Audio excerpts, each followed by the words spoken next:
नमस्कार दोस्तों, आज के इस वीडियो में हम ये जानेंगे अगर ये 5 लक्षण दिखे तो आपकी बॉडी अंदर से कमजोर हो चुकी है, बाल सफेद हो रहे हैं। इसका मतलब है बायोटीन की कमी।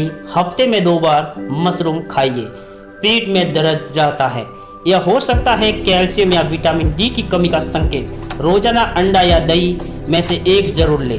बार बार होंठ फटते हैं, यह विटामिन बी की कमी है। और दलिया में केला काट कर खाइए। चेहरे पर बहुत ज्यादा पिंपल हो रहे हैं, ये संकेत है कि विटामिन ई की कमी है। बादाम भिगोकर रोज सुबह खाली पेट खाइए। दिन भर थकान महसूस होती है, आपके शरीर में विटामिन बी2 की कमी हो सकती है।